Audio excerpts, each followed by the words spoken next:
ప్రకటన గ్రంథము 16వ అధ్యాయము 5 నుండి 7 వచనాలు.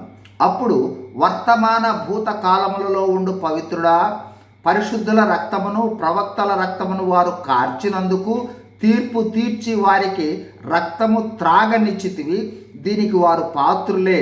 నీవు ఇలాగు తీర్పు తీర్చితివి గనుక నీవు న్యాయవంతుడవని జలముల దేవదూత చెప్పగా వింటిని.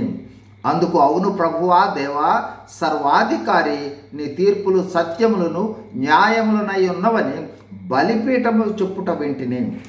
యేసు ప్రభువారి రహస్య రాకడ తరువాత భూమి మీద అంత్యక్రీస్తు 7 సంవత్సరముల పాలనలో చివరి 3.5 సంవత్సరములలో వచ్చు పాత్రల తీర్పులను మనం ఈ అధ్యాయంలో చూస్తూ ఉన్నాం. 2 దూతలు పాత్రలు కుమ్మరించిన తరువాత 3వ దూత తన పాత్రను నదులలోనూ జలధారలలోనూ కుమ్మరింపగా అవి రక్తముగా అయ్యాయి. ఆ తరువాత యోహాను వింటూ ఉన్న స్వరాలను ఈ 5 నుంచి 7 వచనాల్లో చూస్తూ ఉన్నాం. 1.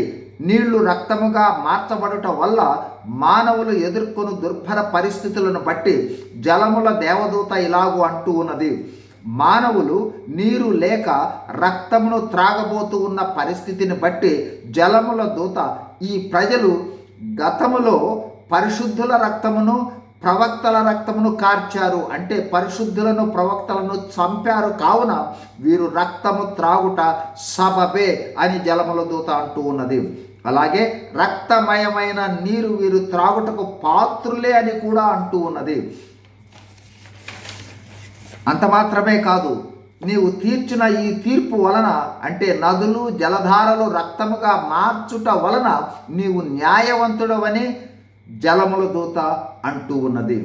2. అంతేకాదు, పరలోక మందిర బలిపీఠము ఈ సందర్భంగా మాట్లాడుతూ ఉంది. అవును ప్రభువా దేవా సర్వాధికారి, నీ తీర్పులు సత్యములను న్యాయములునై ఉన్నవని బలిపీఠము చెప్పుట యోహాను చూచాడు. ఈ వాక్యములను గమనిస్తే భూమి మీద 7 ఏండ్ల శ్రమలలో ఉండే మానవులపై వచ్చు దేవుని ఉగ్రతతో నిండిన పాత్రల తీర్పులు సత్యములను న్యాయములనై ఉన్నవని మనము గమనించవచ్చు. God be with you and bless you. Thank you.